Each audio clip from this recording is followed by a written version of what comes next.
Hello and welcome to another episode of Honest to a Malt. And today we've got two very special guests joining myself and Mike, aka Two Puds. We've got Libby Barmby and Paul Main from Whisky Toasts.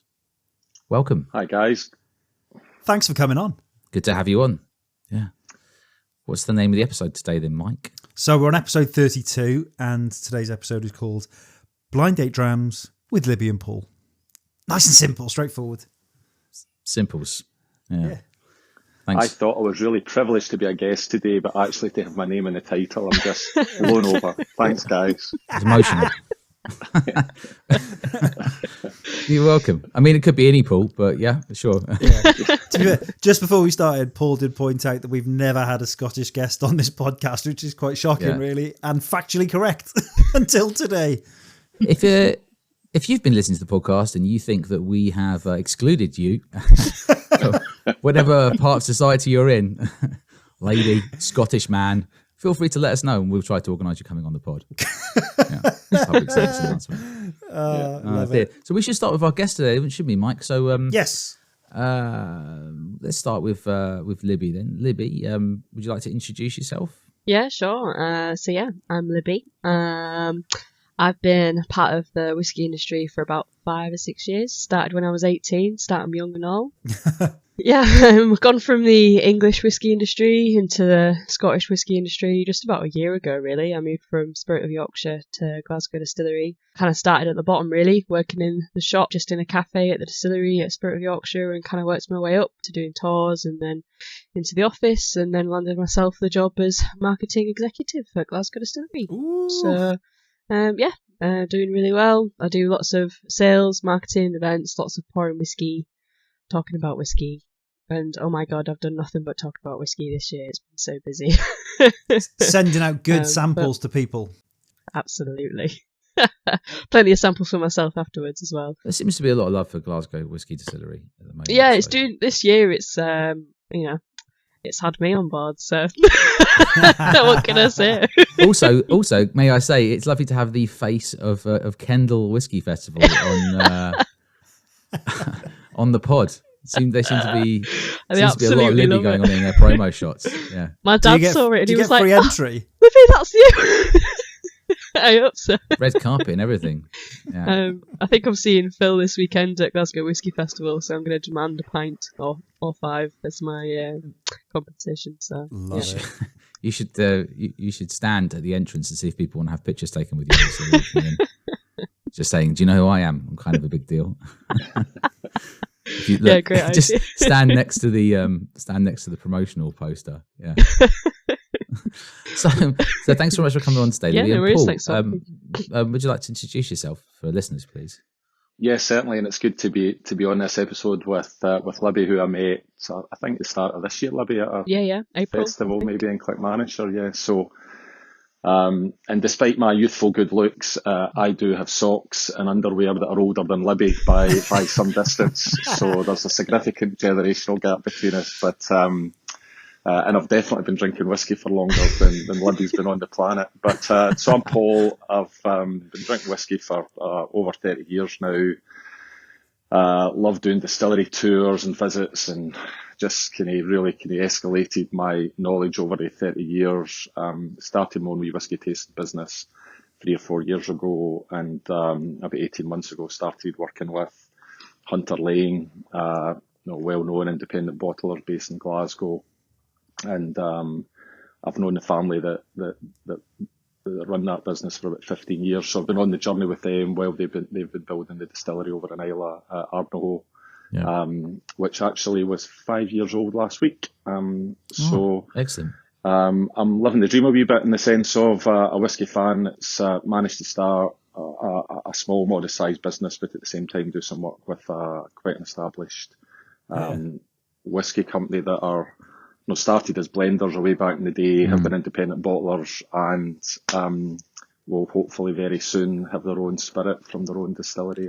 Oh, really? So, what do you reckon the release dates sort of, what are they looking at the moment? Is it the next couple, or are they so the birthday of the distillery last week was 5 years old, so that's 5 years the spirit's been running, and everything's a closely guarded secret. It's not secret really, it's just that there's all these supply chain issues, and there's going to be no formal announcement until everything's in our control. But I would, what's the best diplomatic way of describing this? I think in fact I know more than I think, there's a high ambition to release an age statement whisky in 2024. I won't say whether it's the first, second, third or fourth quarter, but it's really exciting times. No, and great thing for the family and everybody that works for the company, going from being that used to doing independent bottles and selling 300, 400, 500 bottles of something from one individual cask, and then all of a sudden we've got thousands of litres of the stuff, hundreds of thousands of litres of the stuff. There's no red sniper dot on your head, so you're safe, you're fine, you haven't released anything you shouldn't. So I actually, before I forget on that, obviously, so Hunter Laing, I'm a really big fan of the first editions bottles. I've had quite a few. Some I've bought from retailers, some I've bought from auction, doesn't matter. But I remember one in particular, you know what I'm going to say, Mike, Tamdu, right? Of course. And it was I think it was a 14-year-old, and I didn't actually buy a bottle of it. I told my friend to buy a bottle, then I was going to buy a bottle, and then it sold out. And I think it was very good value for a 14-year-old single cask sherry cask Tamdu. And it was it had this incredible sticky toffee pudding note running through it. I mean, literally incredible. It was so Moorish. And I've tried loads of Tamdu, and I've never found that note in another one, ever. So, and people say, independent bottlers, somebody knows that and got it right. They just went, that cask's magic, and it was absolute magic, real magic. Yeah, we've done lots of Tamdu around about that age, but we've done lots of older Tamdu as well. And as I said, I've been drinking whiskey for a long period of time, and I've been drinking it long enough that I remember when Tamdu never put anything in sherry. Yeah. So some of the older whiskies we've got, same from Glengoyne, the same owners, we've got, when I first started drinking Glengoyne, everything came out of bourbon cask, and then every so often they would do a single cask from sherry. And fast forward under the new owners, who have taken both distilleries forward, massively. It's the opposite's the case. Almost everything comes from sherry, and the exceptions are the ones from bourbon. So it's nice to have been on that journey where you recognise the distillery from two very, very different perspectives over a reasonably long period. Yeah, they've completely changed their business models, haven't they? Yeah. Remember the old bourbon cask Tamdus were like proper juicy, tropical, lovely, really some good stuff. Really good old casks going on. It should be pretty good, sure the whole premise is they take an interesting spirit and then heavily sherry with the best casks. What that means, if they're now focusing on getting out sherry, it means there's more bourbon casks for the indies to buy. So happy days. Yeah. Keep so you guys know the drill then on this pod. Then we should say Paul very kindly has sent us all a pack of blind drams. Yes. Right? And we're not going to do them on the pod today, but Mike and I are definitely going to be trying them soon. And then I think Paul's going to come back on, and we're going to see if we can guess Whisky Toasts, from the business Whisky Toast, We're going to see if we can guess what they are. So what's going to happen is Paul is going to come back on and listen to Mike and I make a disaster of guessing which 6 whiskies these are from Whisky Toasts. Yeah. And I think that'll probably be in a couple of weeks. So we're looking forward to having you back on for a wee bit, if that's okay, Paul. No, don't worry, guys. And listen, just 2 points. One, I know what they all are, and I'll struggle to guess what they are. And in all truth, they're Hunter Laing whiskies. So it would be wrong of me to say they're from my company. They're from Hunter Laing. So I'm looking forward to that. Actually, that'll be interesting. I've enjoyed your podcast and listening to your feedback about whiskies from Scotland and across the world, so I'm really interested to know your feedback on and it will be blind. So we just want to give them the time that they deserve. So I think we're going to try them over 2-3 hours, and then take our notes, and then we'll have you back on to do a debrief soon. So we'll have that. I know you should never ask a lady her age, but I do know Libby's age, and I also know that there's 2 of the whiskies that you've got that are older than Libby. So not only are my pants and socks older than Libby, 2 of the whiskies are as well. I love it. Well, we are trying to push a new format as well, so I don't know if it's going to be on the podcast or if we're going to use Instalam, which is a new app. But we'll keep you informed on that one. So you guys know the drill then, apparently. Thanks very much for thinking ahead. So Libby, what's been in your glass? What's in your glass now? What's been up your arse over the last week?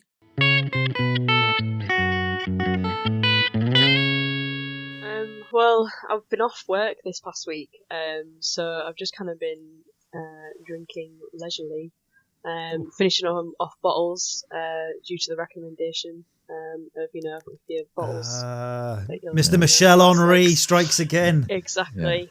Yeah. My dad was here last week, so we were just polishing off a bottle of Christmas edition from Berry Brothers and Rudd. Can't remember what's nice. It was off the top of my head. And then we had peat, elements of Isla, peat. Just literally, It was like that much, tiny one. Definitely. So we've just seen those off, and then cracked open this bottle of whiskey that I won. I've never won anything, and I won this freebie. Is that Thompson Brothers? No, it's Bramble Whiskey Co.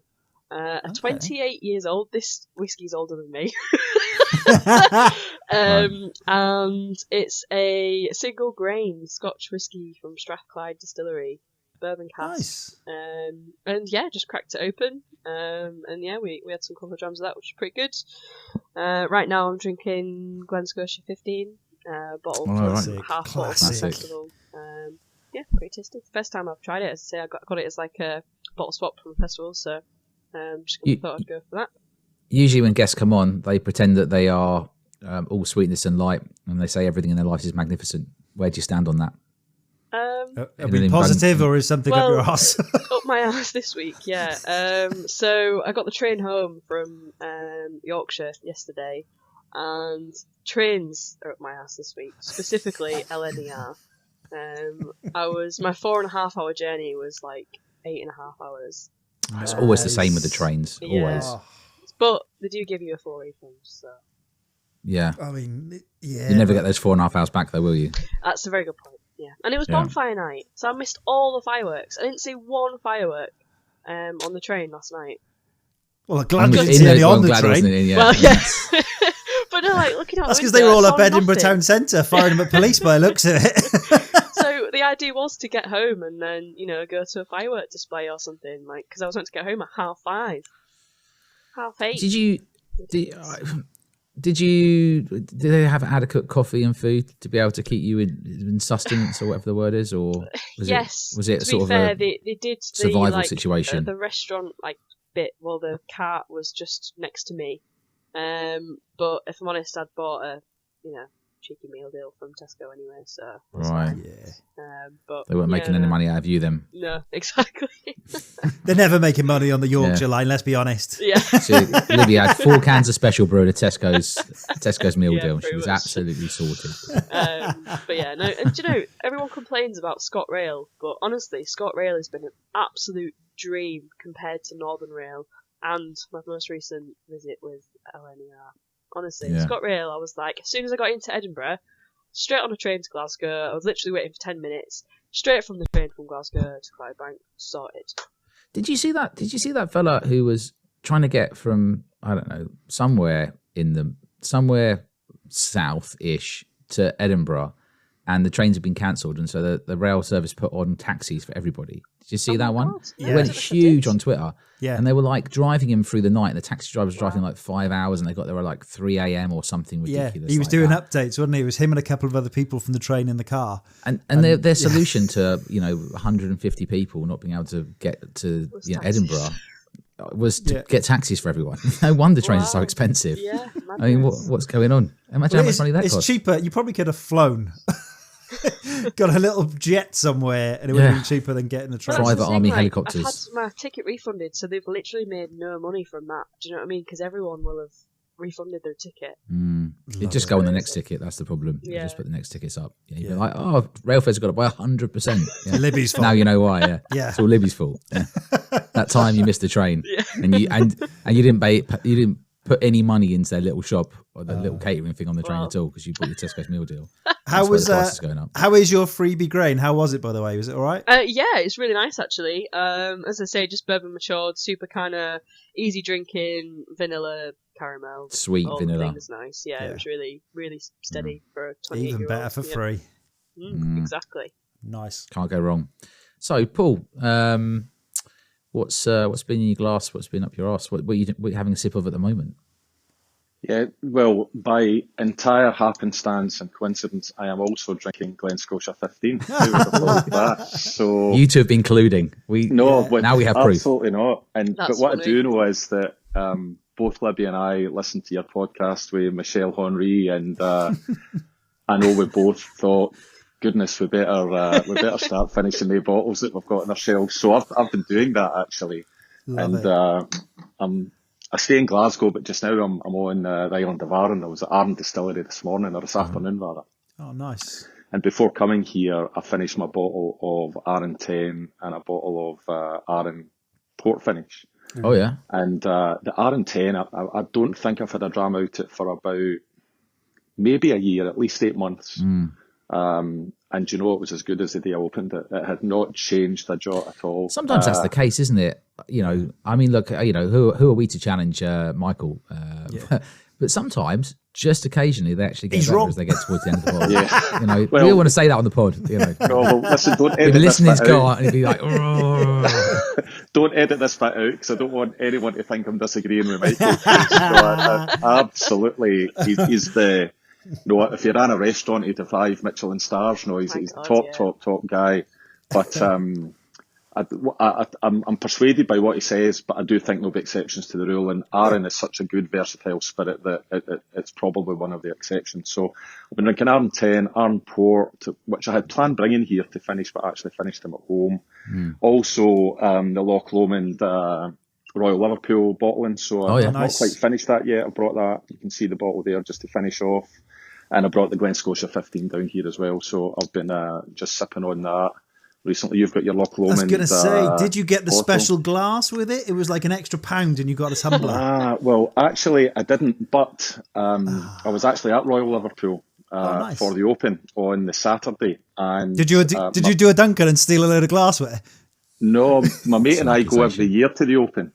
And every year we try and get to the Loch Lomond 10, and inevitably it's like 10 deep at the bar, and you can see Michael in the distance there. But we had no idea where the Loch Lomond tent was this year, and we literally walked past it either at 2 minutes to 10 or 2 minutes to 11 whenever it opened, and there was no one there, and who was front and centre at the bar was Michael.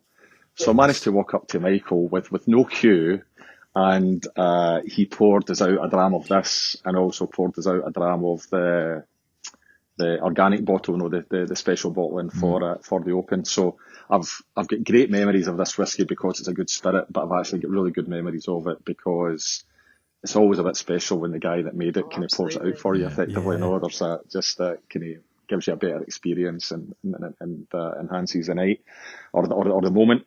And what's up, mate? Absolutely nothing. I've had a great week this week. So the week's finished. Last week finished with Aberdeen Whisky Festival, the Whisky Mash, which Libby was at.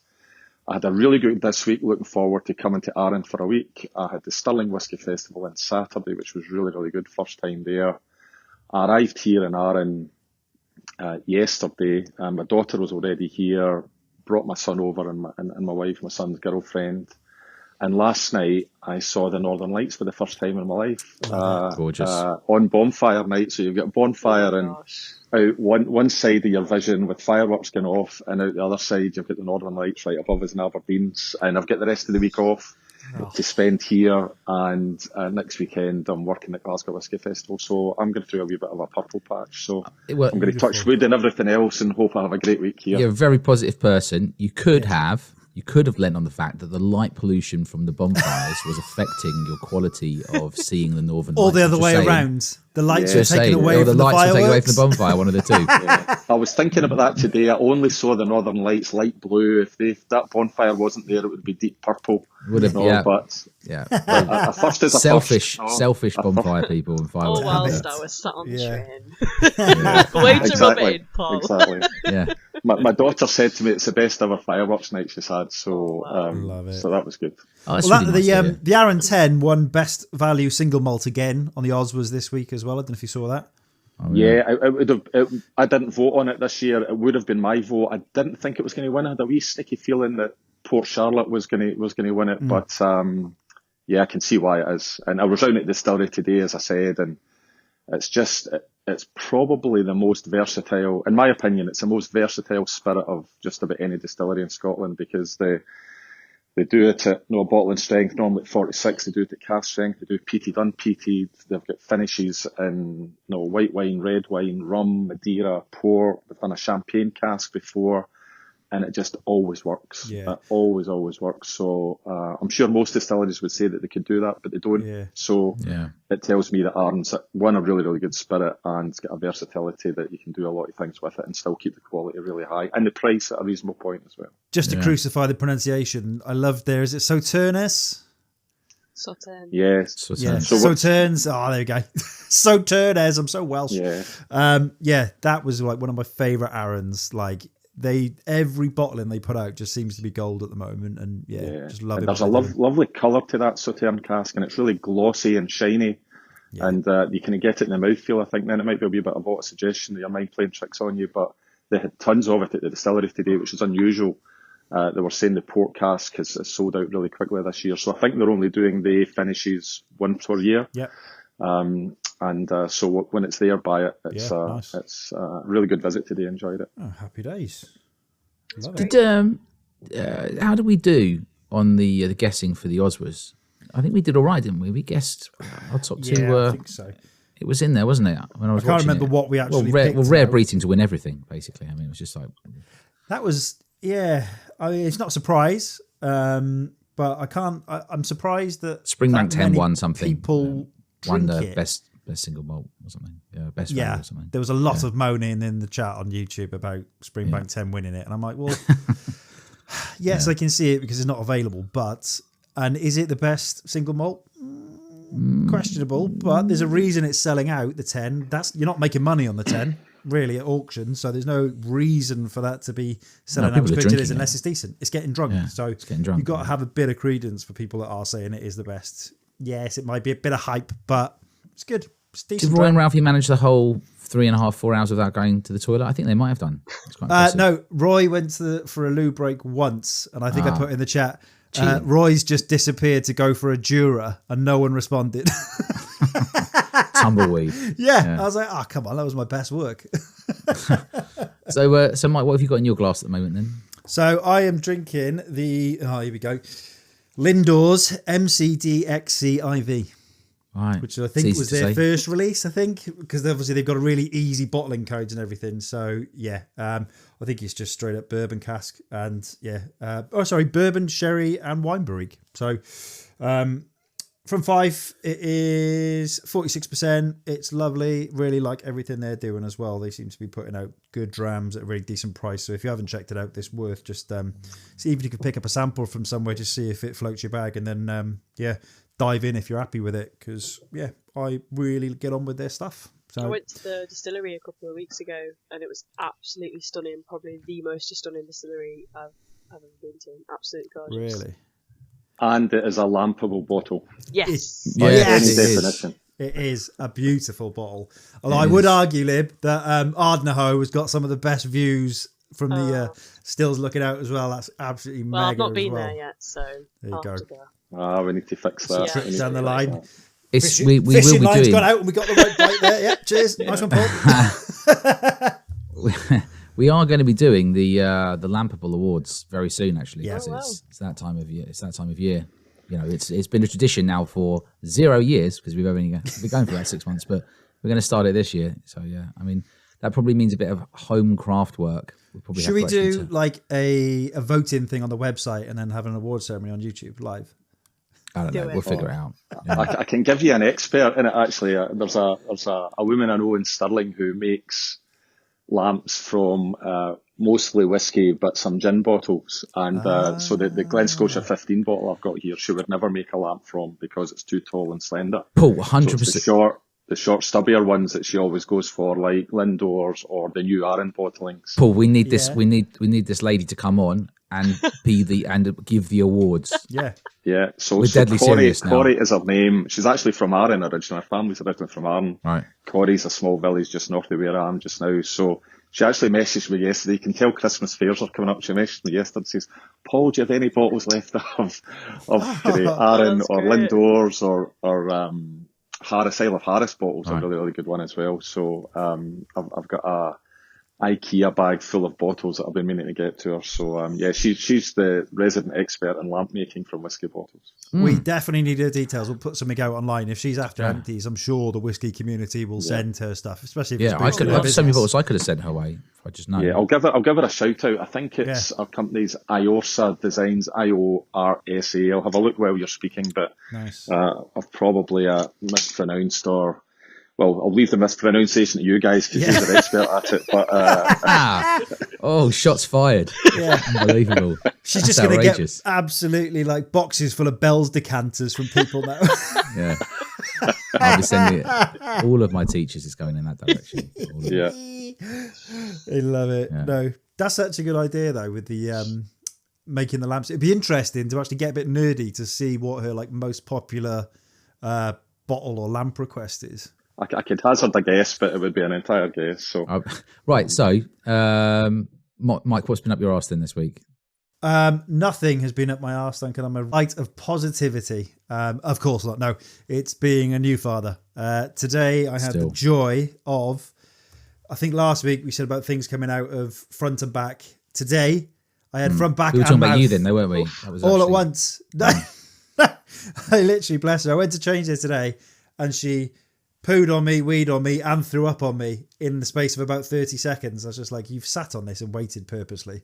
But yeah, no. Just reminded you of a pub crawl in Cardiff back in the day. Exactly. It's like an old international weekend. Yeah. But no, so we're slowly getting into the swimming things. It's been a month already, which is crazy. But she's just sort of letting us have at least sort of 5 hours sleep now on a regular basis in the night, both of us. So it's making my life easier. And Lara's now got to the point where she just literally kicks me out of bed and goes, change her, your turn. I'm like, zombie, go and like change her. So new fatherhood still up my arse, but it's getting better. But how about you? What's in your glass and what's been up your arse? Well, we kindly got sent Cubocken 15-year-old 2023 edition. 50%. So I poured that. They say on the website, because obviously it's tomatin, isn't it? So they say it's fully matured in. Well, it's not tomatin, it's tomatin, isn't it? Tomatin? No, it's tomatin. Paul? Well, I'm not too sure, Mike. Are you from Wallace or somewhere like that? I'm not quite sure. Wallace. Tomatin. Yes. Oh, damn it. Don't worry, you and this one, Mike, hasn't been done in a Sauternes cast, so you'll be fine with that, mate. Oh, cheers for that, Lammy. Yeah, if it walks like a duck and quaches like a duck, it's a duck.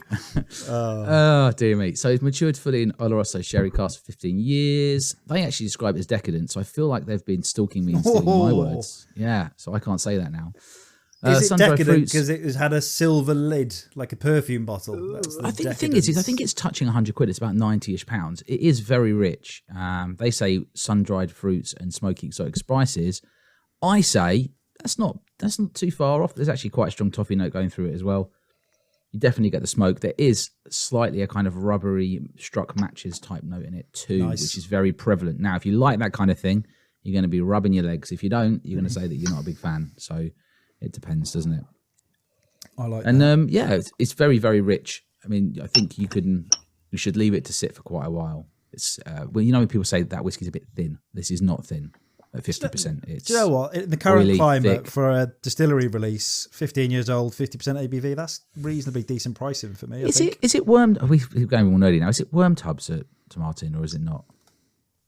Oh, I didn't think so, but I don't think so. It's very every thick. day's a school day. It'd be good to know. I don't think it is. No. I'm going to stake my reputation and say no, based on your responses. Anyways, it's decent. There's a marked difference in the thickness of it compared to some of the other 15-year-olds on the market. So it's certainly different, but it is a bit about 20 pounds-ish more. Yeah. I had a guy at a whiskey festival last year, Duncan. I think it was a 2 or 3 day festival, and he came up and he said, "Do you have any whiskies from distilleries that use worm tubs?" And I thought to myself, well, that's a question I've never been asked. And I had a quick look down, and I'm sure there was a Craigellachie there, with Ben Rick or something. which I I think does Wormtugs. And I say, yeah, funnily enough, I do, and I've got that. And he says, yeah, I'm the festival today, all I'm doing is drinking whiskies from distilleries that use Wormtugs. Cool. And he kind of went away, and I thought, to my shame, my immediate reaction was, well, that's a bit strange. But after that, I go back to my hotel at night and I thought, do you know, that's not strange at all. It's just like someone saying, only want to drink whiskey from wine casks today, or sherry casks, or peated whiskey, or unpeated whiskey. Yeah. He was just far more laser focused. Yeah. And I thought, do you know what, I would really like to do that, because I think you would pick up a particular mouthfeel and DNA from all the distilleries if that's all you drank. So if the guy's listening to this at some point further on, I'd off my cap to him. That's a really, really good way to spend a day at a whiskey festival. And hopefully you had more than the one dram. I think we might have had two. I think we might have had I think Ben Rennis might be Wormtub as well. So isn't Ardnahoe, isn't that Wormtub? Yeah, so they've got 77 metres of Wormtubs. So the amount and also the longest line arm of any still in Scotland. So the kind of the copper contact, it was actually great seeing the distillery being built and engineered, because it was the first time in my whiskey drinking life you actually see how an architect and an engineer and professionals come together, and the point before you've even built the distillery, their influence on what the whiskey's going to taste like when it comes out the very first day. And you can read about that, but to see it happening over a period of years, it's a memory over a number of years that I will take with me for a long time. You then realise just how much you've got to take your hat off to the engineers and the architects and the real technical people, even before the distillery manager gets his or her feet in the ground. I suppose people had a lot of catching up when Jim Swan left us. There was a bit of a gap there for new distilleries and stuff, because he was obviously the expert and advised so many people. So it's not a good thing. I think a lot of his advice was about casks, and a lot of the information I took from him, while he was alive and since his passing, was mostly about casks. Actually, to see it about pipe work and bends and materials that you use, and then see how that translates into the flavours. Fascinating, absolutely fascinating.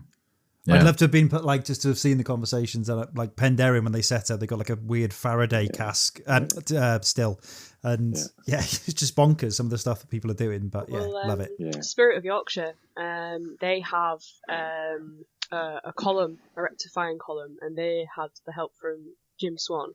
So they've got the two pot stills, and then it's not a column still because it doesn't have its own heat source.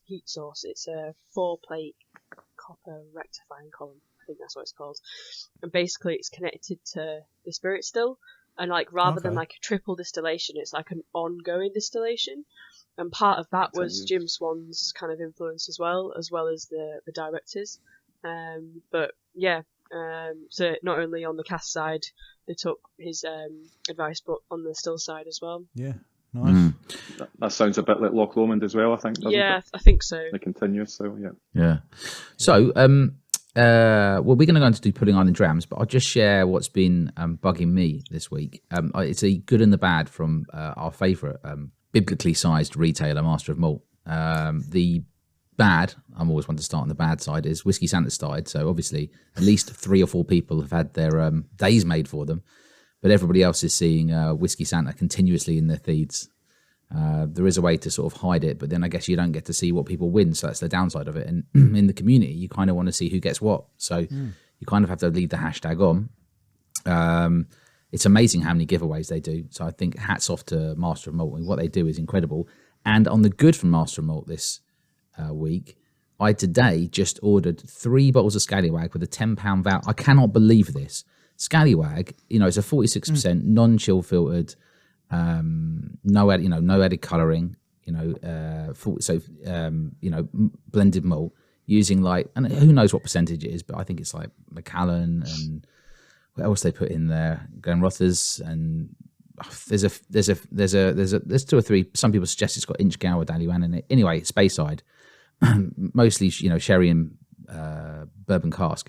Now, I've had it before. It's pretty good. Obviously, it can't be that old because it's not an age statement, but it's a really good, solid, just, if you're not looking for anything complicated, really good standard for that level. Now, when it's about £40, I would say it's reasonably priced. People love a dog on the bottle too. Yeah. I got them for about £22 each. What? Because the deal was buy 3, get one of those free. Then there was a £10 voucher. Then there was free postage. I think it came to like 66 quid ish for like 3 bottles of. That's crazy, right? That is crazy. Mega. It's literally like giving it away. I mean, so thanks. And then because it's Christmas and they're doing their sample thing, I got a free sample of James Eady's X. You know, nice. and that's got Mike. That's got coconut in it. Good. Definitely. You know, when Mike says every whiskey has coconut in it, that's a whiskey where you actually go, oh, coconut. Yeah. I don't know what you would do for that one. I know what you would say. I would imagine if we tried that one and you didn't say coconut, I think you were winding me up. Maybe I'll try it and not find He's it on having a purpose. stroke. He's smelling burnt toast. Yeah. Anyway, so let's move on to Pudding Island Drams then. So let's start, Libby, yourself first then. So you remember what we do for Pudding Island Drams. You are going to a desert island. You get 30 days there because obviously, you know, we're not going into survival mode, and then you're going to get picked up by somebody. So in those 30 days where you get to hang out on the island and reflect and enjoy the tropical climate, these days you'd probably just be hiding under a tree because it'd probably be about 60 degrees. If it's like 40 here in the summer, it's probably 60 degrees on an island. You're probably just cooking. Yeah.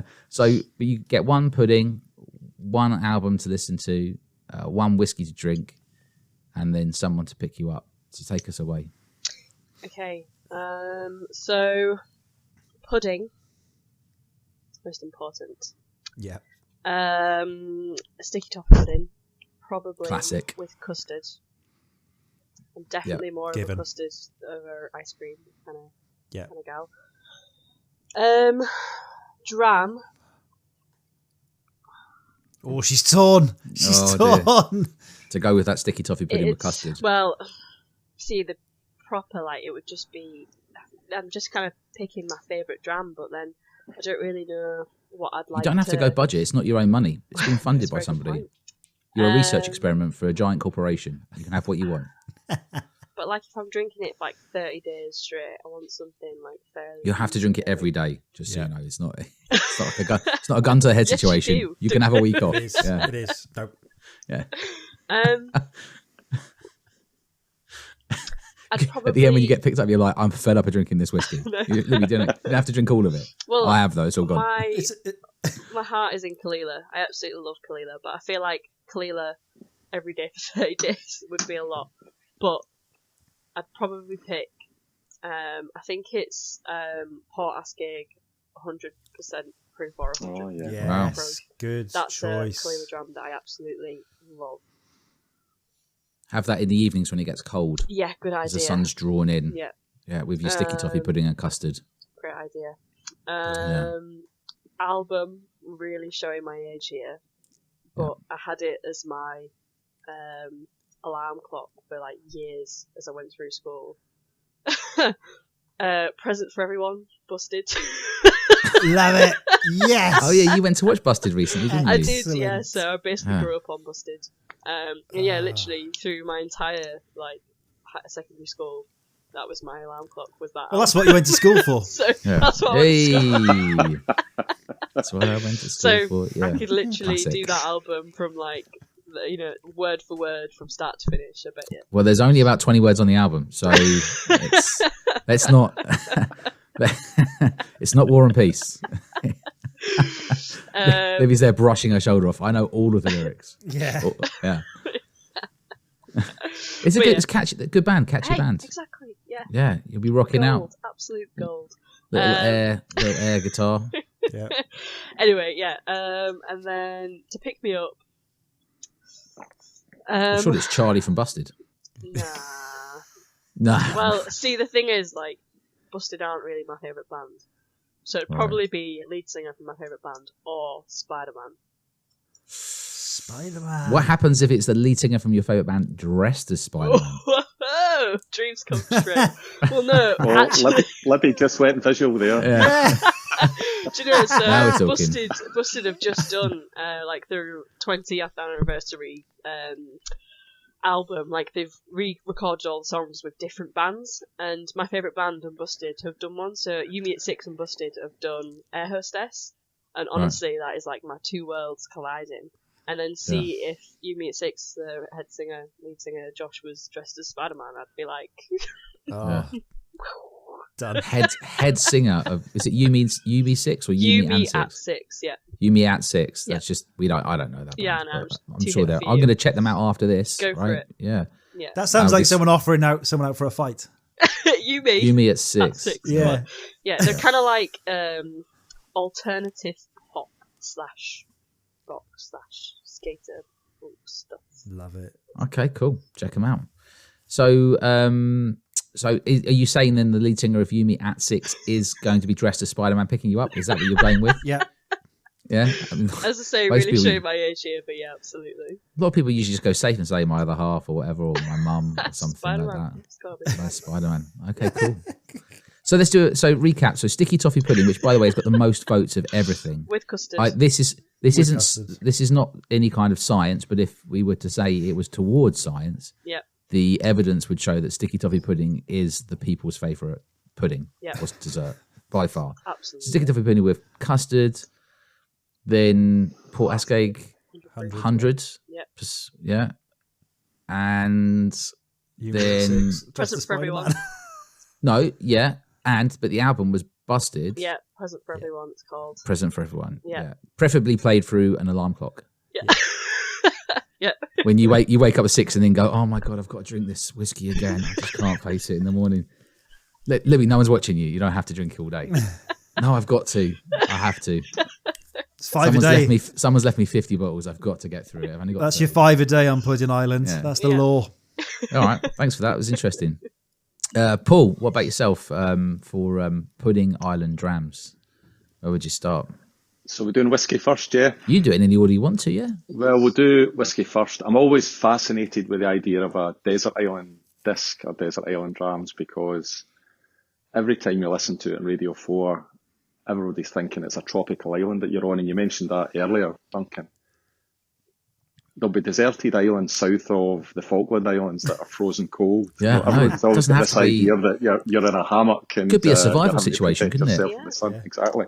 Yeah. So on that basis, and not knowing whether I'm going to be in a tropical island or a kind of Arctic or Antarctic island, I'm picking a dram that suits both hot weather and winter weather, and it's Lafroy Quarter Cask. Ooh, nice. QC. And I love Lafroy Quarter Cask and dark nights at your favourite armchair and the fire's on and you're having a great time. But also when I go abroad and do a kind of beach holiday, and this will sound very sexist, and I'm married 30 years, so I can say about this about my wife, but and many other couples will recognise this, that when we're getting ready for a night out, I get ready in about 10 or 15 minutes and my wife takes slightly longer. And during that extra period of time, I sit out in the balcony reading my book, and I almost always have a bottle of Lafroy Quarter Cask, and it works great in a really, really hot temperature. Yes. Not everybody would agree with that. No, they think peated whiskies is for the winter and not for the summer, but for me, it's got that versatility for the different seasons. Where your missus looks at you when she's got ready, she looks at you, she goes, "Oh, sorry, if you've been waiting long," and you say, "I don't know, the bottle was full when I started it." And now I can't stand. So yeah. No, you're actually to sleep on the balcony because you've had a balcony.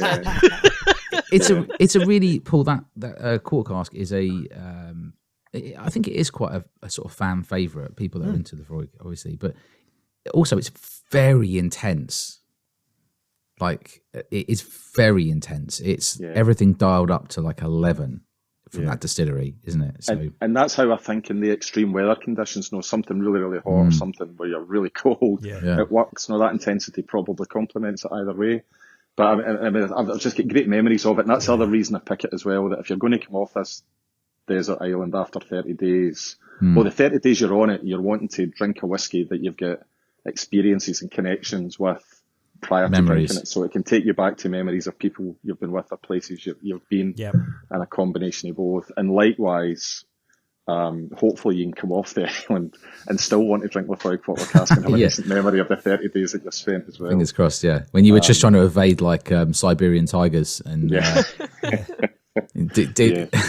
dealing with like sleet the size of golf balls. You might have to give yourself like a week's break and then like ease back into it. One of the Karchers releases, the cask strength quarter cask one, and then settle back into it. Yeah. So, what about do you want to do pudding or album next? We'll do album.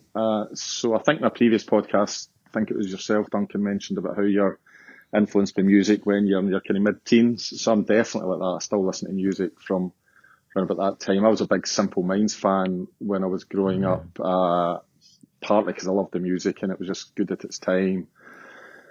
And they were a Glasgow band, and I've kind of was born in Glasgow and still live there. Stylish bunch as well. I remember seeing them in, I think, 1982 or 83, and when their first album was out. So yeah, I've got great memories of them. However, their arch rivals were U2. They were the two kind of bands at the time of a kind of similar genre. That, if you were reading smash hits or NME at the time or competing against each other, they probably were the best of friends. But the album I would pick is Joshua Tree.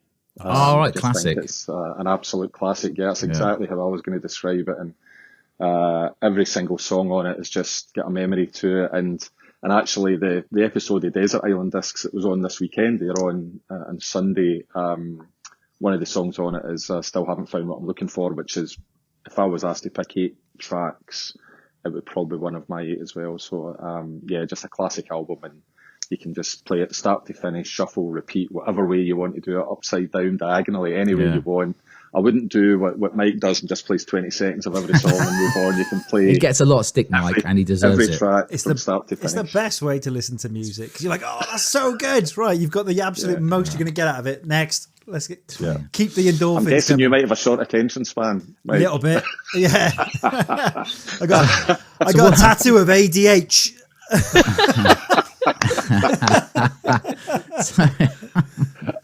Oh, that's good. So what about pudding then? What pudding will you be, consoling yourself with in this survival situation that you've created? So there's a couple of puddings that if they're ever on a menu, I always have them. And the one that's the most prominent is probably apple pie. So apple pie, preferably hot, and ideally with ice cream. So if I see that on a menu, it's hard for me to say no to. Yeah. And apple pie's got a kind of whiskey reference to me, and I know that you were rather unfairly taking the mickey out of the guy I did my very first whiskey tasting with as a kind of punter, Richard Patterson. You really have been listening back. Yeah, I remember being with winning an auction prize actually to get a tasting with Richard in his tasting room in Glasgow, and he said to me, Paul, he says, see all these flavours that you get from whiskey. He said, some people will say this is fruity and they'll be correct, and other people will say, oh, it's apples I'm getting, and they'll be correct, and other people will say it's green apples, Paul. But somebody with a really, really good palate will say, that's just like the apple pie my gran used to make when I was a wee boy or a wee girl. And it was just a kind of a really important moment for me that actually we can all be in this journey about learning about whiskey, and whether you've got the right taste buds or smell sensations or the right vocabulary to describe it, you can still get a lot out of whiskey. So I'm a big fan of Richard. In fact, I got my hair cut last week. By Richard Patterson? Said, no, but the woman that cut my hair, that would have been amazing. The woman that cut my hair says, what do you do for a living? I says, I do some work in the whiskey industry. She said, do you know Richard Patterson? He comes into here for his haircut all the time. No way. He stays about 40 miles away. If Richard Patterson was cutting your hair, he'd just go in straight away with just the clippers, go, right, cut it all off first, and then we'll start again. And throw it away. So Richard's been a big part of my whiskey journey, getting back to probably over 20 years. By the sounds of it.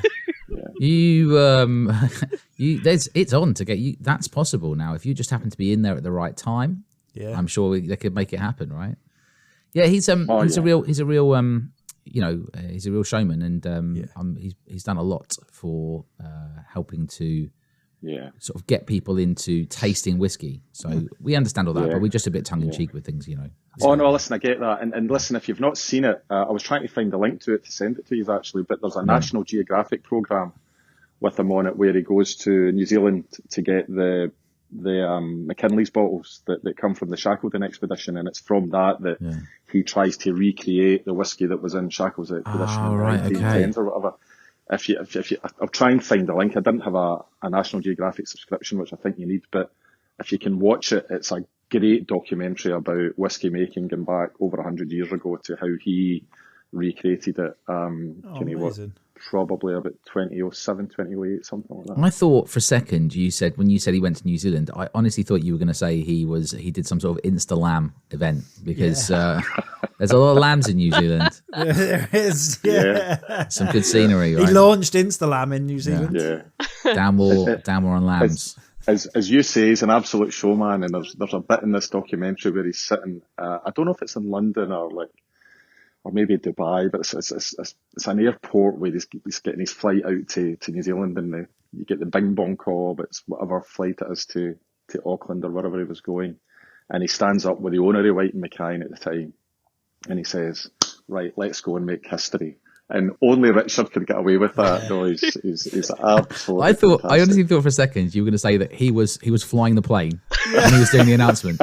As he was coming in, everybody pour their Johnny Walker Red Label into their plastic cup. Right, I'll throw it away.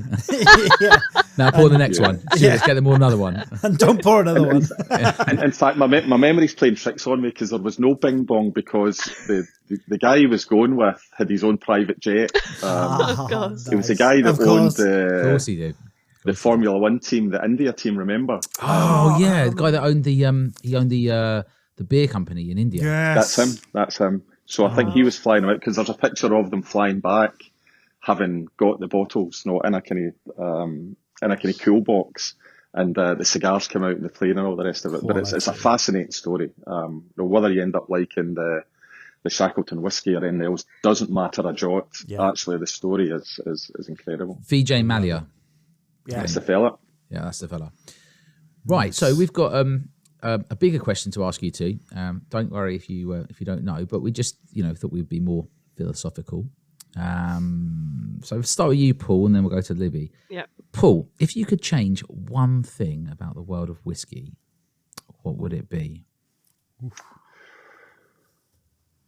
Can I say two things? Yeah. So one would be a regulation about peat levels. Right. So there was a consistency about how to measure peat, and at what point you measure it. Probably so you could do afterwards. Then when it's bottled would be easier. Exactly. I'm virtually that would be the one I would pick. Giving you a clink there. Brilliant. Yeah. There's a flanger. Cheers, flange. Just so that there's an ability for the customer to compare apples with apples. Yeah. And the second one would be this might be a bit contentious, but you know how you get refill casks? Yeah. Mm-hmm. And you get second fill and third fill and fourth fill. Yeah. And then it gets too much after sort of fourth fill, really. Yeah. Well, you could have a second fill cask that is 20 years old, and you could have a fourth fill cask that is 10 years old. Mm. And we don't know. Yeah. So I actually think a wee bit more disclosure around provenance. Yeah. The years that cask has been used for, really. Yeah. Like, so this cask has been in use for 45 years, right? Yeah, and that might be a bit niche, but I like that. It's a really good suggestion. The more information you can give to the customer, the better. That actually makes a lot more sense. The origin of when the cask was, and then if the cask has been filled with something like like sherry or another wine of some kind, then how long it was filled for, and then it's back into use. It wouldn't be that difficult. It might be difficult for them to follow through into marketing, but it wouldn't be that difficult for them to market on the cask, would it? Really, if you think of it, stickers going forward now, easy, because everything's digital. They've all got QR codes and stuff as they work their way through distilleries. But can you imagine some of the processes that went on in the 60s, 70s? And that's stuff? the problem, isn't it? Tracking a cask, no chance. Yeah, where'd that come from? Back of a lorry. Yeah, the first fill nicked. No, it would be such a good thing going forward, though. I think that would easily be achievable for any of the sort of newer distilleries or all distilleries now making new stuff. I don't think they're all set up to do that, though, are they? Really? I mean, but we'll see. That's a really good suggestion. It would be better to know the number of years that cask has been in use, perhaps, than Paul's law. I like it. Yeah, law of Paul. So, Libby, is there anything that you would change in the world of whiskey? Well, Paul's answers sound like he's been thinking about them for ages and ages and ages, and my God, I don't know how I'm gonna... Almost as old as my socks. Don't know how I'm gonna, live up to that. But I mean, I'd maybe like try and remove like the whole stigma around, young whiskey being not as good as older whiskey. That's one of the things that kind of really like missed me off at festivals, and people would just come up to the stand and be like, just come back to me when it's 10 years old, love. And I'm like, oh, is that what they say? Right, okay. Oh, that is pretty outrageous. Do they say, do people come up and say, what's the oldest thing you've got? Yeah, absolutely. Yeah. And right, I just think that it'd be great to do a complete blind festival. Do you know what I mean? Like, you've got no idea what there's going to be poured at this festival, and we all just pour it blind, and it gets rated from and 1 there's to no 10. And no brands are advertised. No brands are advertised. It's all blind, and let's just see what comes out of the top. Yeah. But yeah, it's just that wouldn't work, because you might go into a whiskey festival and get like a Danish 70% whiskey straight away. Yeah. Well, and Libby, how am I going to find the Tam 18? Well, I've got a bag and I've got 5 different facial disguises in that bag, so I can go to the stand 5 times. How am I going to find it? They'd all be numbered like something to something, and only one person would know, or like a group of people, the organisers would know what number each dram is. Yeah. I'll do it one day. Maybe if they did that and then they unveiled it halfway round. Imagine they do it's blind for the first 2 hours, and then all of the boards, revealed. like with all the advertising, sheets get pulled off. People are like, oh my gosh, wow, that was Glasgow Whisky Distillery, and I thought it was 35 years old, and you're like, they would never say that because it wouldn't be over oaked, would it? But right, I don't like to talk bad of customers because customers are always right. Yeah. However, there was this one guy that is honestly the worst I've ever had. So I wouldn't say worst; it was just special. He was a special customer. We were in Aberdeen festival. I mean, I'd never been to Aberdeen before this year, and I've been like 700 times now this year. But yeah, and the guy came up. His dad had come up and said, "Oh, I need to go find my son because this is great. My son's really into his whiskies, blah blah blah." So he brought his son over. And bearing in mind, like, I had Glaswegian whiskey on my stand that was like 4 years old. I think it was our red wine and ruby port finish that I'd poured him. So this was a marriage of our peaty and triple distilled whiskey. Really nice, quite soft, but quite peaty, quite spicy as well. And he got his nose on it. And from the nose alone, he said, I'm getting multiple strains of yeast. And that's amazing. I didn't need to go any further. I think that just kind of sums it up. And then he was saying, it's a blend and it's 60% older stuff and, so much percent younger stuff and blah, blah, blah, blah. And I was like, no, this is Glasgow whiskey. It's about 4 years old. About 4 years old. Love it. Yeah. Well, I mean, how did they take that news? Well, he was telling me what he was drinking, so I couldn't really tell him. He wasn't listening. Oh, okay. I was going to say there must be a big variation in etiquette at the stands. Good always outweighs the bad. Good always. Yeah, I always go in and it's like, that you've got a lineup you want to go through. Like, this is the order you should do them in. I'll taste everything like as they say and just be polite and everything. Well, really, I want the under-counter stuff and like some of the older things. But you just go through and. Are there people that storm up and just be like, I want the older stuff, I want what's under the counter? Just rude. I drink Macallan. Yeah. Right. Right. Yeah, you're like, let me just see what I can pour you.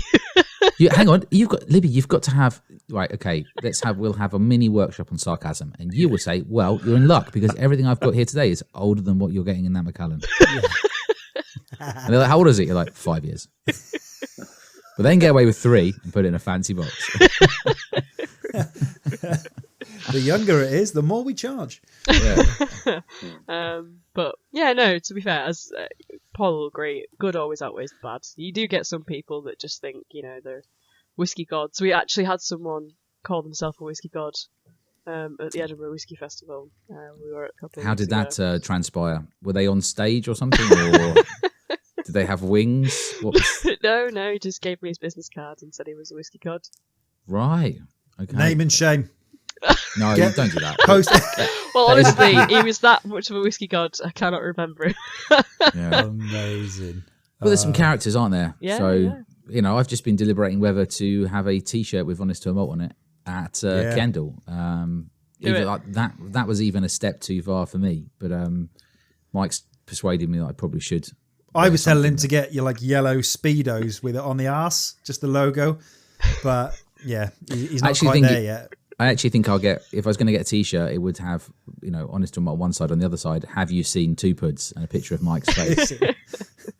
Probably, missing, yeah. To be fair, like being he won't be there. festivals and stuff, and people coming up like from Twitter saying, "Oh, I'm so and so," like they'll say their name, and I'm like, "Oh, not quite sure," and then they'll say their Twitter handle, and I'm like, "Yeah, I know who you are." Yeah. It's a strange old that's world, really, isn't it? really nice. To be fair, really nice. I had a group of guys come up to me at London Whiskey Show, and was like, "Oh, you know, we follow you on Twitter. You've liked my tweets."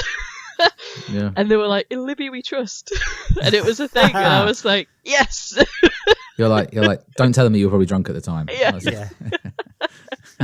No, it's nice. It's good. It's a good it's online really community. nice, yeah. Twitter, even Instagram's all right in the whiskey community. It's not too vacuous. Absolutely. You know. But yeah, so But it's maybe just funny that. Oh yeah, go on, Paul. No, sorry, Libby. It's just funny that you mentioned that about that kind of people being a bit snooty about younger whiskies. I kind of often see it from the other side, having been going to whiskey festivals for a long number of years, that the customer side of the counter, where you go now, there's so many young whiskies that are so highly regarded. So, I mean, Ardnamurchan's a really good example. I think Ardnamurchan's 8 years old this year or something, but it's had a real strong following for the last, looking at 3, 4, 5 years. Lochlee doing really well, Kingsbarns, yourselves at Glasgow, Isle of Harris, just released their first one. So 8-year-old. It's something I keep thinking about is, you know, if Ardnahoe do release a 5-year-old next year, I remember the kind of concrete getting laid for the foundations. And at that time, there was no 3, 4 or 5-year-old whiskies, certainly none with an age statement on them. Yeah. And we're now going to try and land in a market that is markedly different from what it was as recently as 8, 9, 10 years ago. So, the one thing I definitely believe is you don't need to be making whiskey for 200 years to know how to do it. No. I mean, you just have to look in the island of Islay itself. Kilhoman, I think, are now 17, 18 years old. I'm in Arden just now. Arden's 26 this year, 27. So you don't need to have been making whiskey from the late 1700s to the early 1800s. That's so true, actually. Yeah. I mean, people think, oh, you must have this, 100, 200 years of sort of, and it's not the case. Some distilleries are very dear in people's hearts. They've only been there, as you said, for close to 30 years, right? So, it's a good point. And actually, some have been completely remade, as you pointed out earlier, Paul. Completely changed the style of spirit production, cask management, everything. So they're just kind of reborn. It's like under new management, isn't it? Like they're not making the liquid in the same way they were before. Yeah. And I mean, I remember the first when Bowmore was bought over by Suntory. There was a real xenophobic view, to be kind about it. Going back then, that these foreigners are coming in and they're going to either asset strip the company or the quality of the whiskey is going to go down. And if you look at most distilleries across Scotland. Bunnahabhain's a classic example, bought over by South Africans, and they're making better whiskey now than they did 10, 15 years ago. Bladnoch is an and absolutely the 12 is still example. great value as well, just to be clear. Exactly. There's probably a sort of argument to say, like, we'll come in, we'll look after the business, you focus on the whiskey. Absolutely. I think that's part of it. And just kind of and open up, and I think they focus also on global distribution as well, knowing like the growing markets and getting it into India, China, and all the other markets where there's obviously so much money to be made. Just before I forget, on Glasgow and talking about young whiskey, if people out there are kind of counting the pennies, but would really like to try a Glasgow whiskey bottle, other than obviously going directly to the distillery, but want to try something cask strength, I think the whiskey barrels still have some of that 42-pound single cask, and it's first fill sherry. I think it can only be like 4 years old, but it's a really good example of obviously the quality of the spirit, right? And it's got loads, heavy with coffee and licorice and other sherried notes. It's about 60%, and for £42, that's a great way to try. £42. Yeah, it's a great way to try Glasgow Distillery Spirit in a first fill cask and just see how much that spirit shines through and stands up to the cask. I would recommend that if you haven't tried that. I've had a bottle of it. I toyed with getting another one, but ultimately there's only one life and so many bottles to drink. But but tremendous value. Yeah, 42 quid on the whiskey barrel. Yeah, absolutely. And if we're talking about young whiskies, how's your Lindors going, Mike? Because I think it's a 4-year-old, that one. Yeah, absolutely. I think, as I said earlier, everything they've kind of done is seemingly sort of, they've got the touch of God, as it were. They are, again, just... Is that the whiskey god that Libby made? Yes, that's it. Lindors, monks. It's monks in Lindors, isn't it? Yeah, it's on the old sites. But yeah, they, again, like you said, if they don't have to be that old. If you're following things correctly and you're doing it with all the right intentions, I think, and you're being open with what you're doing, I can't see how you can fail, ultimately, because it's always going to be appreciated by everyone, consumers and other people in the whiskey trade. And I think Lindors in Glasgow, they don't seem to me to be companies that are want to be a flash in the pan, or they want to be in for the medium long term. No, it's not a let's make as money as quickly as possible and put out rubbish whiskey. There's been no huge like stupid marketing campaigns to try and like make it a cocktail whiskey over anything else. They've just gone, we're here, this is it. There's nothing wrong with a cocktail. No, tell David Beckham. Yeah.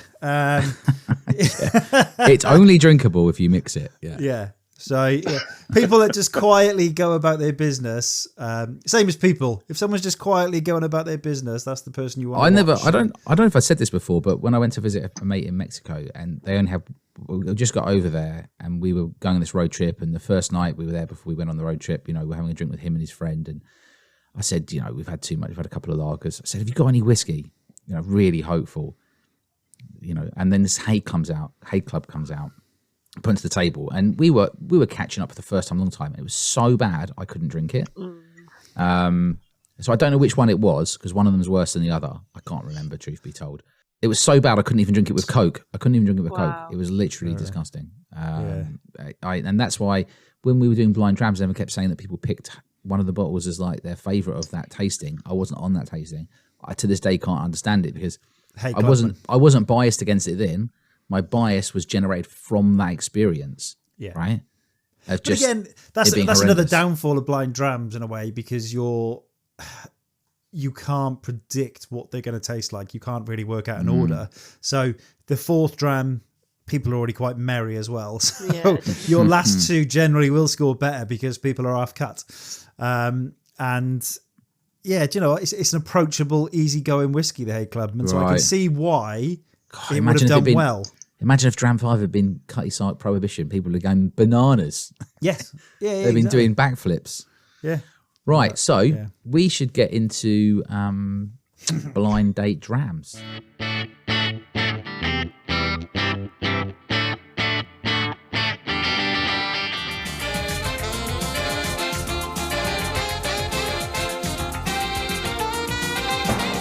Ladies and gentlemen, it's Blind Date, and here is your host, Miss Cilla Blind.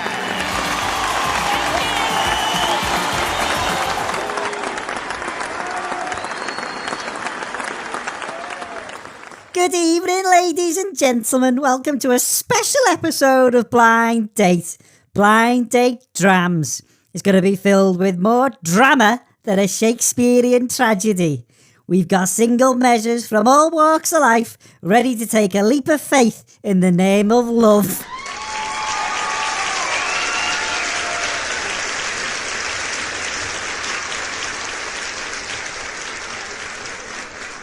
I met up with a good friend this week, and very bravely they said they were going to couples therapy.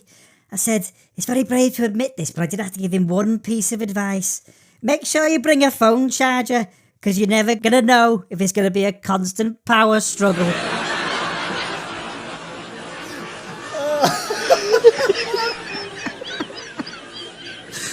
We've got 3 contestants here ready and willing to go. So contestant number 1, what's your name and where'd you come from? My name is Libby, and I'm from Isla. Libby from Isla, hello and welcome. And what type of dram are you, Libby? Quite sweet, quite fruity, a little bit of salt in there every now and again. Quite a cheap dram too. Oh, everyone loves a cheap date, Libby. Welcome to the show. Contestant number 2, what's your name and where'd you come from? Hi, Cilla. I'm Paul, and I'm also from Islay. Oh, would you believe? Do you know each other? We've bumped into each other before. And Paul, if you could be bottled by any independent bottler, who would it be? Oh, well, I'm really lucky because I'm actually owned by an independent bottler. So we've got a really good relationship already, and they know absolutely everything about me as a whiskey. That's great. Right, contestant number 3, hello. What's your name and where'd you come from? Yeah, so my name's Duncan, and I like to drive my Land Rover around England. Oh, hello, Duncan. How are you? Yeah, I'm fine, thank you. Yeah, how are you? I'm lovely, Chuck. Thanks for asking. That's great. And Duncan, what type of dram are you? Oh, well, I'm very well shaved, very clean-cut dram, and I wear very nice clothes. Shaved? Oh, that's great as well, that. Well done, Duncan. And if you could be bottled by an independent bottler, who would it be? Oh, yeah, I mean, it'd have to be something really classy. I mean, we're thinking like something exclusive. I would say probably, top of the line, signature vintage, yeah. Well, that's great. And let's introduce now, ladies and gentlemen, this evening's drama. Hello! What's your name and where'd you come from? Dave. Hello, Dave. That was a great introduction, a lot of information there. And what do you drink, Dave? Oh, sorry, I forgot to say where I'm from. I'm from Norwich, yeah. But I didn't actually grow up in Norwich. That's why I haven't got a Norfolk accent. Sorry, Cilla, what was the other question there? What do you like to drink, Dave? Oh, quite like a lager, but sometimes I'll have a whiskey, and I'm starting to get more into whiskey. So I've sort of progressed out of having kind of like Coke and whiskey, and my friends have recently tried to been getting me into drinking some single malts. So I started to go out and kind of try a few. Yeah. Well, Dave, you've come to the right place just to get an idea of what you're into, to see if we can match you up with one of our 3 lucky contestants. What's your favourite shape of glass? Oh, well, Cilla, I really like something with curves, something I can hold on to, good base. Yeah. Well, Dave, they do say it is all about the base. Moving on to the questions, let's go back to Dave. I understand you got a few questions for our contestants that might help you narrow down your selection and hopefully find that base you're looking for. My friends all tell me that I should be drinking out of a glass that looks like a 90s light bulb, so I can sniff the fumes adequately. How would you delight my nose? And that's to contestant 1. Well, I am quite a delight on the nose, actually. A bit nutty, if you like the nutty sort of dram. I'm a bit creamy, quite vanilla, like they all are these days. And yeah, as I say, a little bit of salt in there as well. So I'm quite a mixed bag, really. So personality's coming out my ears. Sounds good. The same question to contestant number 2. Yeah. Well, thanks, Dave. It's lovely to hear from you. So because I'm from Islay, you'd expect me to be really smoky and peaty, and we're very light and smoky. And when you smell me, you'll recognise some familiarity with where I come from in Islay, but you'll also recognise something different and special as well. And I'm sure that difference and special recognition will appeal to you.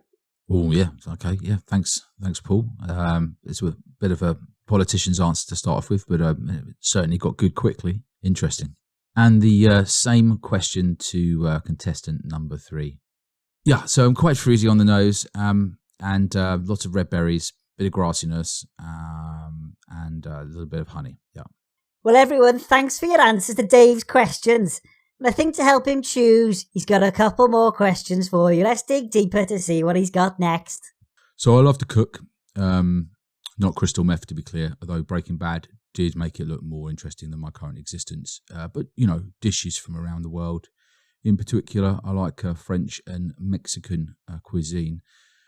So I like somebody who understands my flavour. How would you excite my palate? that's to contestant number 2 first. Thank you. Well, Dave, you obviously like big flavours, and we're a big whiskey. No, we've got peat and smoke, and whilst it might be light, it will excite your palate and last for a long time, because that's how we've designed our whiskey and how we've built our distillery to make the whiskey with the flavour that it has. If you don't like our whiskey, you shouldn't be on Blind Date. You should be down the pub drinking tequila or something else. I like that. Confident. Nice. And the same question to contestant number 1. Well, I certainly think I'd be quite complex to your palate, to your taste. I think there's quite a lot going on. You've got kind of dried fruits, and say that kind of vanilla, this nice caramel with like just a dusting of smoke, more of like a coastal aroma. But yeah, I think I'd be quite a delight on the palate. Okay. I mean, coast sounds good. Do you like the coast? I love the coast so much that I post about it every day. Right, okay, nice. And the same question to contestant number 3.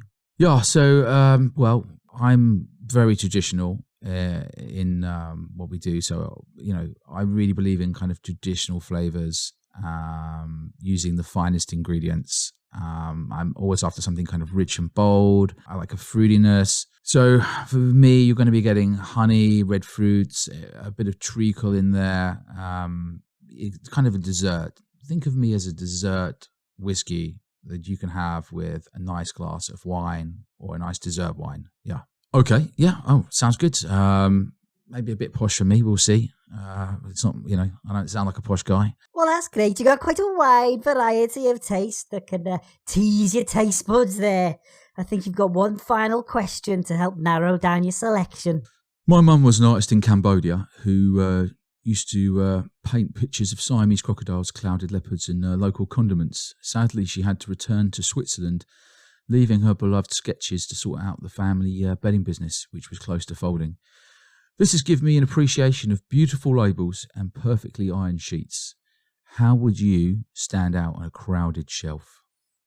And that goes to contestant number 1.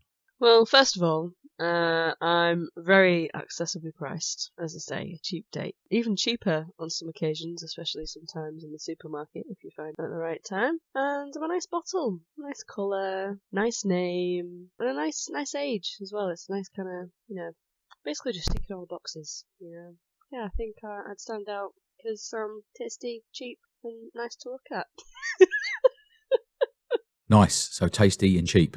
Okay, good. And the same question goes to contestant number 2. How would you stand out on a crowded shelf, Paul? Well, we would stand out because you won't have seen me before. We are new to the market. But we would also stand out in that our bottle is very elegant. And if you're a shoulder man, Dave, you will like our shoulders. Ooh, yeah. And we're very neat and tidy, just like the family's bedding business. All right. There's no doubt about that. But we would also stand out because you can be on a journey with us. You can try our whiskey as one of the first people to try it. And then for the rest of your life, you can say you were there at ground zero, one of the very first people, and start enjoying it for the rest of your life. And if you're all going to have a blind date and a blind whiskey, you only want to do it once. And you can do it once with us and then live that journey with that whiskey for the rest of your drinking days. Yeah, okay. I mean, you really had me there, and it sounded at the end like marriage. But I was on the journey, and then it sounded very commitment orientated. I have to give that some thought. You're either all in or you're all out, Dave. It's up to you. Oh, okay. Yep. Okay, got that. And the same question goes to contestant number 3. How would you stand out on a crowded shelf? Yeah, so, we are very classy. Think artistic box, traditional feel, upmarket, custom alloys on your Land Rover Defender. We have a lovely kind of reddish colour to the whiskey, and we are very limited, even though this bottle has been around for quite some time. So it's a thinker. If you're going for gold, if you want to win, pick me. Well, there we are. We've heard from all our contestants today. So we're going to see which one it is. Is it going to be contestant number 1? All her boxes are ticked and she's cheap and tasty. is it going to be contestant number 2, who's got nice shoulders, neat and tidy, and promises an almost virginal experience in their whiskey journey? Or is it number 3, classy, the Land Rover Dram is going to be berries at Christmas? It's over to you for your choice. Thanks, Cilla. Well, it's been a really hard decision. I was very close to going cheap and tasty because that's usually my thing. But my mum keeps saying to me, you should look ahead. You know, you need to knuckle down. You need to find someone to be in a long-term relationship with. And I like the bottiness of contestant number 2. And I like what they're saying. I think contestant number 3 is just a bit too posh for me. So I'm going to pick contestant number 2. Oh, Dave, I'm so happy. Well, that's great. What we'll do, Dave, shortly you'll get to meet contestant number 2. But what we'll quickly do is speak to contestant number 1 and find out who they are. Okay, so I am Bunnahabhain 12, and I picked it because it's a great dram, really tasty. As I say, so on Bunnahabhain's website, it's 46 quid. Whisky Exchange, £39.95. Bargain. Yeah, great whiskey. I think it's really good, and I think it's quite a good, accessible for a non-peated drinker. And Dave Brody comes from Helensburgh, and I also come from Helensburgh, so we've got a nice link. Well, that's great. And contestant number 3, can you give your big reveal? Yeah, so Cilla, I am Cotswold's signature malt. This is where you talk about the actual bottle. Signature Cotswold's, it's made from floor malt with barley, aged in first wheel burbs and red wine casks. It's natural colour, it's non-chill filtered, it's 46%, and if it is £30 or less, you should buy on site. It is incredible whiskey to have in your cupboard. And now it's time to meet tonight's winner. Would you like to reveal who you are? Yes, thanks, Cilla. So I'm Ardnahoe, the youngest and most modern distillery on Islay. Dave, I think you're in for a great treat on this trip away. What do you think? Are you happy with your selection? Yeah, I think I've done well there, Cilla, yeah. Excellent, right. Yeah, really happy. Last thing to do now is to pick where you're going to go. So who's going to select? Is it Dave or is it going to be yourself, Ardnahoe? Paul from Ardnahoe should do the selection, yeah, always. Oh, Dave, that's very considerate and chivalrous of you. Thank you. Great. And look at that. You've got an all-expenses paid trip to Bognor Regis, Butledge. You two are going to have a great time. Please come back and let us know how you got on. Oh, I've never been to Bognor Regis. I'm really excited, Dave. We once went there. No, I'm going to snap out of it now. We once went there and we were staying there when we were younger in one of the porter cabins or whatever they are, the lodges or something, at some sort of we went to Cavos, and then after that we went to Bognor Regis for a sort of meet up of people who were in Cavos. I don't really know why we're going. It was a family trip. The people. No, this is when we're younger. This is like partying. It's like woo, that kind of stuff. And the people opposite had smeared poo all over the outside of their building. And it was a fun time, but that was my one sort of down, that's the main memory from that. That they actually decided to smear human excrement along the outside of their building, their accommodation, and it just stayed there the whole weekend. And if you're booking a trip to Butlins Bognor Regis, please use code Honest to a Malt Pool for 15% off your stay. You're going to need 50% off to put up with that, I'm telling you right now. Oh, love it. Thank you for humouring us there, everyone. No amount of neon light up glow sticks will take the edge off poo smeared on the outside of your accommodation. Not ours, but the one opposite. It's even worse. It's like, have you seen that thing with Carl Pilkington where he talks about you want to be the person in the bad accommodation, looking at the quality, looking at the beautiful place. Well, I would rather the poo been smeared on the outside of our accommodation, not opposite, where I have to stare at it all the time. That was the literal worst place for it to be smeared. Constant reminder. God. Bognor Regis. Well, that's the whiskey example of that is Libby's favourite Cilla. If you look at it from the shore side, it's the most horrible distillery that you're ever going to see in the world. But when you're inside it, looking out over the Paps of Jura, it's great. And if you've not been since Diageo of upgraded the visitor centre. What a difference it's made to you. Really, really impressive. Yeah. So, yeah, better the inside looking out than the outside looking in. Yeah, I drove to it in 2016. It looked like something out of Chernobyl. Gosh. Can I just say that's a great sort of comparison analogy there. We've just drawn between Cilla and Bognor Regis. Poo smeared accommodation at Butlin Skegness or whatever it was, or Bognor Regis. Listen, Duncan, whatever the question is, whatever the question is, the answer's whiskey. Yeah.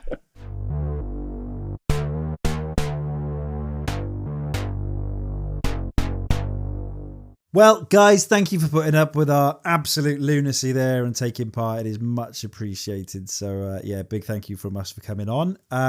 If you do want to follow any of the guys that are on the show, I don't know if you want to say your social media handles. Lib, do you want to go?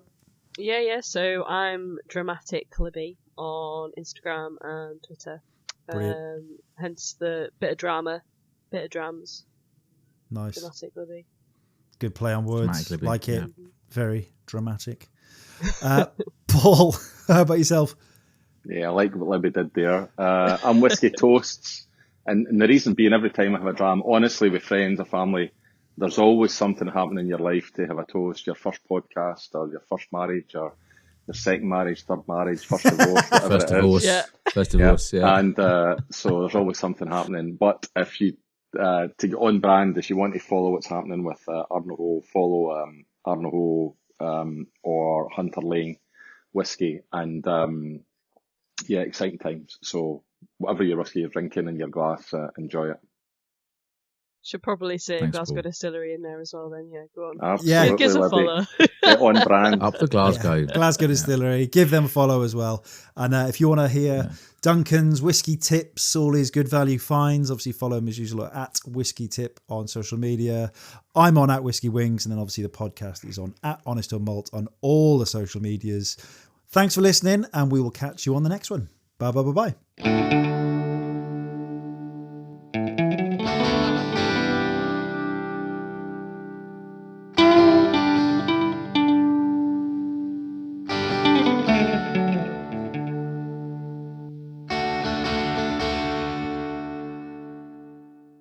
Good bass.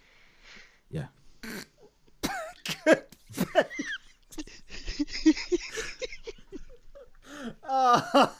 Duncan, yes.